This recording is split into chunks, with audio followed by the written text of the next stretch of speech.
Hi viewers, welcome to our channel. ప్రస్తుతం మనతో పాటు టీడీపీ స్పోక్స్ పర్సన్ సూర్యదేవ లత గారు ఉన్నారు. వారితో ఒకసారి మాట్లాడదాం. మేడం నమస్కారం. మేడం నమస్తే. మేడం ఏపీ నుండి ఐపాక్ టీం సర్ది చెప్పేసింది, వెళ్ళిపోతుంది అని చెప్పేసి వార్తలు వస్తున్నాయి. అయితే ఈ వార్తలు రావడం కొత్త ఏం కాదు. అంతకుముందు జగన్ గారు వెళ్ళక ముందు కూడా ఒకసారి ఐపాక్ని కలిశారు.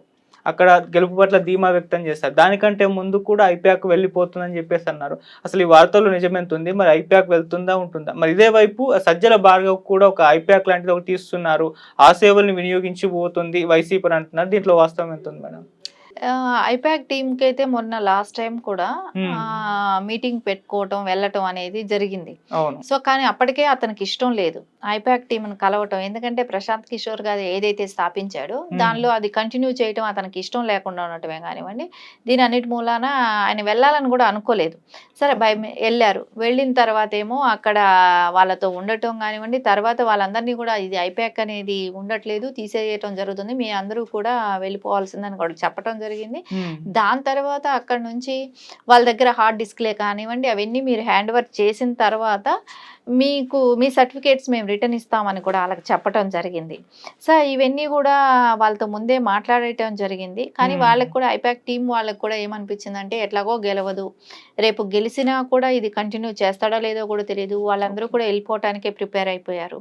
తర్వాత అది కూడా కాకుండా ఏదైతే సజ్జల భార్గవ రెడ్డి ఉన్నాడు, అతను ఆల్రెడీ వచ్చి సోషల్ మీడియాను మొత్తం నడిపిస్తూ అదొక టీం లాగా చేస్తూ దానికి ఒక ఆఫీస్ వేరుగా పెట్టి సో దాని మీద ఎక్కువ ఫోకస్ అయినప్పుడు సో వీళ్ళకి ఐపాక్ది అనేది కొంచెం తగ్గింది. సో వీళ్ళ సర్వేలో అంతా కూడా ఐపాక్ టీం సర్వేలో కూడా ఓడిపోతున్నట్టే రిజల్ట్స్ రావటమే కానివ్వండి, దాని పర్యవసానమే ఏమో ప్రశాంత్ కిషోర్ గారు ప్రతి మీడియాలో కూడా అంటే ఎలక్షన్ బిఫోర్ కూడా పోలింగ్ బిఫోర్ కూడా ఆయన గెలవదనేదే చెప్పారు. సో అది గెలిచే అవకాశమే లేదని. సరే అన్ని మీడియాస్లో కూడా ఆయన అదే చెప్పుకుంటూ రావటం జరిగింది. ఆ ఉద్దేశం అంటే ఆయన దగ్గర పనిచేసిన వాళ్ళని ఎందుకు కంటిన్యూ చేయించాలనే ఆలోచన కూడా జగన్మోహన్ రెడ్డికి ఉండొచ్చు. మేబీ ఉండి వాళ్ళందరినీ పంపించేయాలని కూడా అనుకుని ఉండొచ్చు. సజ్జల భార్గవ్ రెడ్డిని ఎంకరేజ్ చేస్తూ సోషల్ మీడియాని యాక్టివ్ చేయటం జరిగింది. ఖచ్చితంగా వీటికి అన్నిటికీ కూడా జగన్మోహన్ రెడ్డికి ఓడిపోవటం ఖాయం అనేది అయితే ఒక పక్క ఒక క్లారిటీ వాళ్ళు పెట్టుకున్న ఐపాక్ టీంలో కూడా వాళ్ళకి అలాంటి డెసిషన్స్ అనేది తెలిసిపోయింది. ఓకే. ఇప్పుడు సజ్జల భార్గవ్ రంగంలోకి దిగడం చూస్తున్నాం కదా మేడం. అంటే ఐపాక్ పంపించేసి తను కూడా ఒక ఇటువంటి సర్వేలు నిర్వహించే ఒక కంపెనీ ఏర్పాటు చేస్తున్నట్టు వార్తలు వస్తున్నాయి. మరి అది ఎంతవరకు ఇంపాక్ట్ చూపించవచ్చు అంటారు మేడం? దేని మీద అంటే ఇప్పుడు ఆయన సర్వేలు ఏ విధంగా ఉండబోతున్నాయి? వైసీపీ ఏమన్నా వచ్చే ఛాన్సెస్ ఏమన్నా కనిపిస్తాయంటారా? వైసీపీ వచ్చే ఛాన్స్ ఎలాగో లేదు. ఎందుకంటే ఏదైతే ఐపాక్ టీం వచ్చి వాళ్ళు చేసిన సర్వేలోనే వాళ్ళు ఆయనతోనే ఫస్ట్ టైం వాళ్ళు కూడా కలిసి మనకు గెలిచే అవకాశం లేదనేది కూడా వాళ్ళు చెప్పటం జరిగింది. చెప్పిన తర్వాత మళ్ళీ ఇంకొకసారి సర్వే చేయండి అని జగన్మోహన్ రెడ్డి మళ్ళీ వాళ్ళకి చెప్పటం జరిగింది. మళ్ళీ వాళ్ళు సర్వే చేసిన వాళ్ళకి అంటే ఎంతో అంత ఇన్ఫర్మేషన్ అయితే ప్రశాంత్ కిషోర్ గారికి కూడా ఇస్తారు కదా, ఎందుకంటే ఆయన పెట్టిన టీమే కదా అదంతా. సో ఖచ్చితంగా ఆయనకి ఇన్పుట్ రాబట్టే కదా ఆయన బయట వచ్చాడు, పబ్లిక్ గా చెప్తున్నారు. దాని అన్నిటికీ కూడా కారణం జగన్మోహన్ రెడ్డి చేసిన అవినీతి ఇవే కానివ్వండి, ఆయన చేసిన స్కామ్లే కానివ్వండి, ఎక్కడ అభివృద్ధి లేకపోవటమే కానివ్వండి, ఇవన్నిటి దృష్ట్యానే ఆడ రిపోర్ట్స్ రిజల్ట్స్ అనేది ఆ రకంగా కనపడుతున్నాయి. ఇవన్నీ చూసి ఇప్పుడు సజ్జల భార్గవ రెడ్డి అంటే సజ్జల ఎలాగో రోజు ఆయనకి సలహాలు ఇస్తూ కొడుకును కూడా డెవలప్ చేసుకోవటం మొదలు పెట్టారు కాబట్టి కొడుకుకి ఇంకొక పోర్ట్ఫోలియో లాంటి పోస్ట్ ఏదైనా ఇప్పించాలనుకున్నాడు.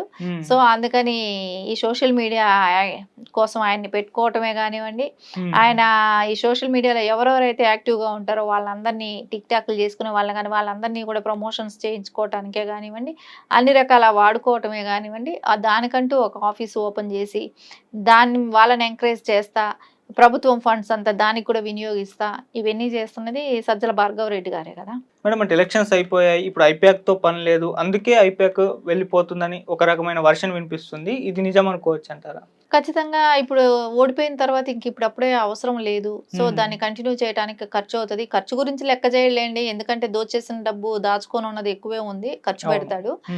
ఖర్చు గురించి కూడా వెనకాడడు. కాకపోతే నేను అనుకోవటం ఏంటంటే ప్రశాంత్ కిషోర్ గారితో వ్యతిరేకత వచ్చింది కాబట్టి, సో ఆయన పెట్టిన టీం కాబట్టి ఆ టీంతో మనకు అవసరం లేదని అనుకొని ఉండొచ్చు. దాన్ని ఫిల్ఫిల్ చేస్తానని సజ్జల భార్గవ రెడ్డి ఫిల్ఫిల్ చేస్తాడు అనుకుని ఉండొచ్చు. సో మేబీ ఒకవేళ వెళ్ళిన జగన్మోహన్ రెడ్డి రిటర్న్ వస్తారో రారో కూడా తెలియదు కాబట్టి సో ఇవన్నీ కూడా ఇంకా మనం ఆయన ఎప్పటి వరకు 1వ తారీఖు వరకు కోర్టు పర్మిషన్ ఇచ్చినది కాబట్టి 1వ తారీఖు తర్వాత కొన్ని డెసిషన్స్ ఎలాగనేది అర్థమవుతుంది. ఒకవేళ ఎక్స్టెన్షన్ చేసుకుంటాడా రావటానికి, లేకుంటే పర్మనెంట్గా రారా.